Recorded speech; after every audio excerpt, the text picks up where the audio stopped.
Hey, so Misfits 13 has been announced, outnumbered match 2v1. And let's see what we've got. Okay, so we knew about Fox versus Most Wanted and Evil Hero.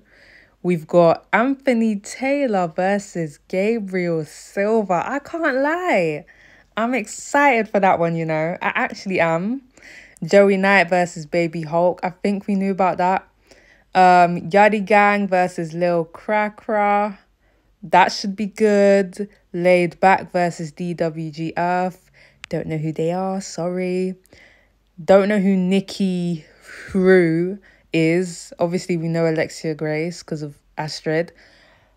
Don't really care for that fight, can't lie. Jake Botswick. What is he doing there? Like, I don't get that. Who is he fighting? Am I missing something? I don't get that. But this card, I'm excited for. Feel like it's going to be a good one. So with Wayne Rooney and KSI and that fight potentially happening, it's looking like to me that it probably won't happen just because of what I'm seeing people say. Journalist Chris had some things to say. I saw this on Second Out's YouTube video. This is what he said about the fight, and that Wayne Rooney is more focused on him being a football manager. And if that doesn't work, then basically he'll try the boxing thing. That's what I got from what he said. Seen him done a pair of gloves before, but it looks like Misfits Boxing and Wayne Rooney might meet soon, meaning that Wayne Rooney might be in the ring soon. So they've had discussions. Rooney has been obviously open to stuff in the past. I'm talking in a territory I don't really understand with the Misfits, but and as people know, I've not always been a massive fan of it. But KSI has spoken before about how Rooney's messaged him saying he wants to do it. Eddie Hearn has spoken before how he's had messages from Rooney saying he wants to get in the ring and do a fight. So I think Misfits reached out to him a few months ago. There was some discussions. Those discussions I think were continuing in the last few weeks. And since the story comes out, Rooney's come out and confirmed that he has had talks with Misfits, that they approached him, he discussed it. He says for now his focus is on football management and that's his main focus. So maybe that is, but if an opportunity doesn't come along in football, then maybe it's something he'll explore in the future. You got a sense of those conversations. How serious or how close was it? They were early discussions. It wasn't like they were ready to put pen to paper on anything. I don't think even serious figures were discussed. But it was both sides going, right, what would this entail? How big is it going to be? How far can it go? How many fights? What's the kind of thing? Misfits, I know, were very keen for it to happen because why wouldn't you be? Get Wayne Rooney on your platform, whatever you're doing, whether that's football, whether that's you guys doing interviews on Seconds Out. If you get Wayne Rooney on your platform, you're getting massive numbers. I mean, I didn't really want to see the fight. I already shared my opinion on my last video, but I didn't really care to see it. I get that Wayne is like a legend and all of that. Like, I completely understand that. This is coming from someone who's not the biggest like football fan. Like, I'm just a girl. But it just doesn't appeal to me. So, yeah. And then even Eddie Hearn is making it seem like that's something that won't happen. I was thinking that it's something that could happen. I can't lie. It's not something that I want to see, but I do think that it can happen. Like, there is a chance. Like, it's possible, but we'll see, I guess. Interviewed about Wayne Rooney, possibly. I mean, it's absolutely bizarre, him going over to Misfits Boxing. Do you actually see that happening in this crazy world? Never.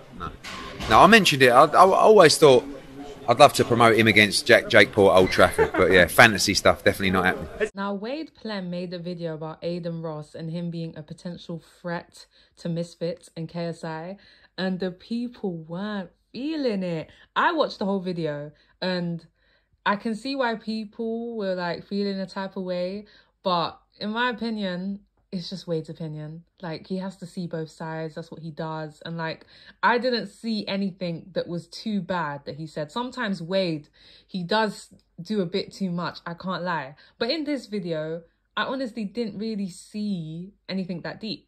But if you look at the comments, you can see that people weren't feeling what he said. Now, what I will say is that when Wade replies to hate comments, the things that he says makes him come across as salty to me. Don't get it twisted. I like Wade, but in this particular comment, like, he didn't have to say that. Like, why are you saying that people are insecure about their companies? Like, you say that you and Mams and KSI are cool and there's no bad blood, but then you say stuff like that. It's like, it makes you still seem salty about the situation. You might not be, but comments like that make it seem like you are. Like, you don't have to reply in that way. I'm just saying, that's just my opinion. That's all. I like Wade, but when he replies saying stuff like that, it just makes him look salty. It does. People were talking about the title of the video. Like, I read the title and it's not seeming that deep. Like, I don't know what the title was before because I'm only watching this video literally today. So I don't know if he changed it, but people saying he changed it. But if this is the original title, it's like, guys, like, it's not that deep. Like, people have to clickbait. I'm not gonna lie. Like, I do it. Well, I don't clickbait, but like, you gotta get people to click the video, guys. Like, it's not that serious. I don't think anyways. But maybe it's because I make YouTube videos. Danny Aaron speaks on his upcoming Misfits events and kind of sets out like a plan of what he wants to do and who he wants to fight in which order. And I can't lie, this is making more sense. Because when he was coming out saying that he wants to fight Joe Weller just off the bat, it's like, I rate the confidence, Danny. Like, I really do. But it's not making sense. I like Danny. I don't want to see him get hurt. And I'm not saying Joe is some amazing fighter. But come on now. Like, that just don't make sense. So I'm glad that Mams has advised him to do it this way. This makes more sense. Someone better. But if it means, like, basically, I've been speaking to Mams, and he wants me and Weller, if it's not happening with Ethan, that is. But obviously, I get his point of view. I can't just go straight into Joe Weller. I'd love to. But no, like, you know, Bevo will be my warm-up fight. I'm thinking, by the way, I'm so sorry that this is all I speak about now. Like, it's all my personality, which has become. I'm so sorry. But I'm thinking we do, this year, we do Bevo, then get his boy Ed Matthews, and then we get Joe Weller in 2025. I think that's my, like, my hit list, is what Jake has said. Anyways, that's all that's been happening recently that I've been interested in. Put in the comments what you guys think. Don't forget to like, comment, subscribe, and I'll see you in the next video.